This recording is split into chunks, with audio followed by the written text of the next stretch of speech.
फिर कह रहे कि जो नहीं फिरे धीर दो भाई, सत्य संग दृढ़ व्रत रघुराई।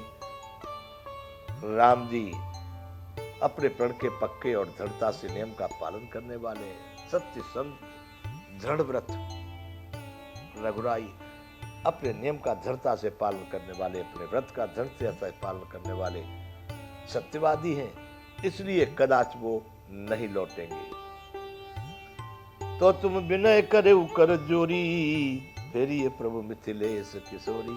तो तुम हाथ जोड़ करके प्रार्थना करना, विनती करना, हे प्रभु राजकुमारी सीता जी को लौटा दीजिए। तो तुम विनय करो कर जोरी, फिर ये प्रभु मिथिलेश किशोरी। हे प्रभु सीता जी को पीछे भेज दो अयोध्या। जब सिय कानन दे के डेराई, कहू मोर सिख अवसर पाई। और युक्ति बता रहे हैं कि ऐसे जंगल में ले जाओगे तो जब घने जंगल में जाएंगे, वहां पर वन को देख करके सीता जी डर सकती है। जब तुमको लगे कि सीता जी के मन में भय हो रहा है, तभी तुम मेरी बात को कहना, जो उनकी समझ में सही ढंग से आ जाए। जब सिय कानन दे के डराई, जब सीता जी उस विशेष वन को, भयानक जंगल को देख करके डरे, कहू मोर सिख अवसर पाई, तब मेरी शिक्षा अवसर पा करके उनको कहना, सासु ससुर अस कहू संदेशु, पुत्र प्रिय बन बहुत कलेसु।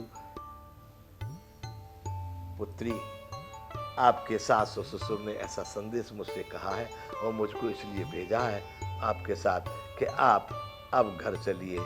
वन में बहुत सारे कष्ट और कलेश हैं, ये तो पुरुष हैं, सहन करेंगे, झेलेंगे, लेकिन तुम बड़ी सुकुमारी हो, तुमने कभी ऐसा वातावरण नहीं देखा, इसलिए तुम चलो। पुत्र प्रिय बन बहुत कलेसु, बहुत कलेश है। पितृगृह कबहू कबहू ससुरारी, रहू जहां रुचि होए तुम्हारी। ऐसा कहा है आपके सास ससुर ने कि कभी अपने पिताजी के यहाँ जनकपुर में रहना, कभी अयोध्या में सास ससुर के पास रहना, जहां जहां आपको अच्छा लगे, जब जहां आपको अच्छा लगे, आपकी रुचि जहां हो, आप वहीं रहना, पर आप इस वन में रहने लायक नहीं हो, आप यहां से पीछे चलो। ए विधि करे उपाय कदम्बा, फिरे तो होए प्राण अवलंबा। महाराज कह रहे कि इस तरह से तुम कुछ उपाय कर लोगे ना, तो संभव है कि सीता जी लौट आई तो मेरे प्राणों का सहारा हो जाएगा, वरना नहीं बचूंगा। अगर सीता भी नहीं लौटी तो सुमंत्र नहीं बचूंगा। अगर इस तरह से कुछ तुमने उपाय बना लिया और सीता जी को लौटा लाए सुमंत्र, तो मेरे प्राणों का सहारा हो सकता है।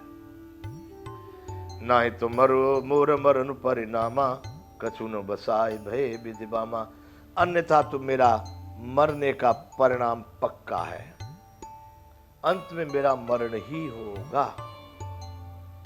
कछु न बचाए भय विधिबामा, जब विधाता विपरीत हो जाने पर तो फिर कुछ बस नहीं चलता है, फिर थोड़ी कुछ बस चलता है, फिर मेरी मृत्यु निश्चयी होगी यदि सीता नहीं आई तो। अस कहे मूर्छि परा महिराऊ, राम लखन सिय आने दिखाऊ। इस तरह से कह के फिर महाराज दशरथ मूर्छित होकर के पृथ्वी पर गिर पड़े और फिर कहने लगे कि राम और सीता को, लक्ष्मण को मुझे दिखाओ, सुमंत्र लाओ, कहाँ गए हैं। अस कहे मूर्छ पड़ा नर नाहू, राम सिय तुझे आन दिखाओ। दिखाओ मुझे राम सीता को। 82वां दोहा बंधु अयोध्या कांड का। पाय रजाय सुनाय सिरु, रथवती बेग बनाए, गयऊ जहां बाहिर नगर सिय सहित दो भाई। तत्काल महाराज की आज्ञा सुनकर सुमंत्र जी ने जरा भी देर नहीं लगाई और वही राम वाला रथ, जिस रथ में राम जी चलते थे, वही घोड़े वही रथ तत्काल सुमंत्र जी ने जोड़ दिया। पाय रजाय सुनाय सिर, रथ अति बेग बनाए।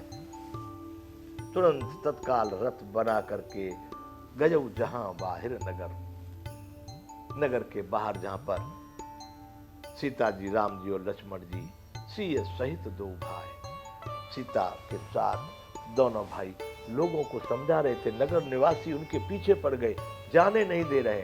तो वहां पर राम जी लोगों को समझा रहे थे, वहां पर सुमंत जी रथ लेकर के पहुंच गए हैं।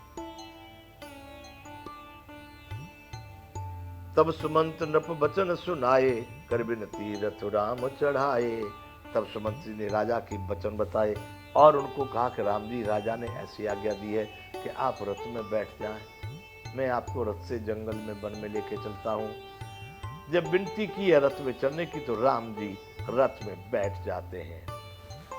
चढ़े रथ सिंह सहित दो भाई, चले हृदय अवधय सिरुनाई। सीता जी के साथ राम लक्ष्मण दोनों भाई रथ में बैठ गए और अयोध्या को सिर झुका करके, अयोध्या को प्रणाम करते हुए अवधय सिरुनाई, अयोध्या को सिर नवा करके वहां से प्रस्थान कर दिए। चलत राम लखी अवधय अनाथा, विकल लोग सब लागे साथा। जब रामचंद्र जी को जाते हुए और अयोध्या को अनाथ होते हुए देख करके अयोध्या के जितने भी नर नारी नगर निवासी थे, वो भी उनके साथ रथ के पीछे दौड़ने लगे। विकल लोग सब लागे साथा, वो सभी व्याकुल होकर के उनके साथ हो लिए राम जी के। वो रथ में बैठे फिर भी उनके पीछे पीछे दौड़े जा रहे हैं।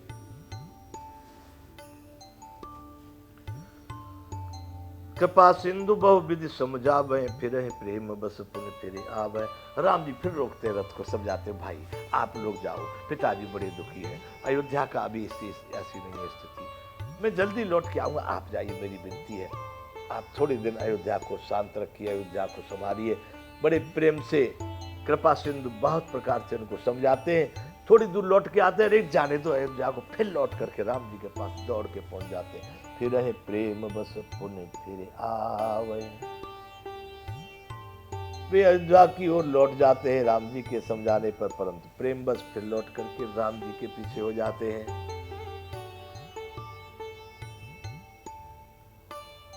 लागत अवध भयावन भारी, मानो काल राते अंधियारी। अब अयोध्या इतनी भयानक लग रही है, मानो काल रात अंधियारी, अंधकारमयी काल रात्रि हो गई। काल रात्रि मतलब विनाश की रात्रि, जिस समय पर काल सबको खा जाता है, ऐसी आज अयोध्या दिखाई दे रही। सारे नगर निवासी इतने व्याकुल दुखी, रोजा रात इतने भाग रहे हैं।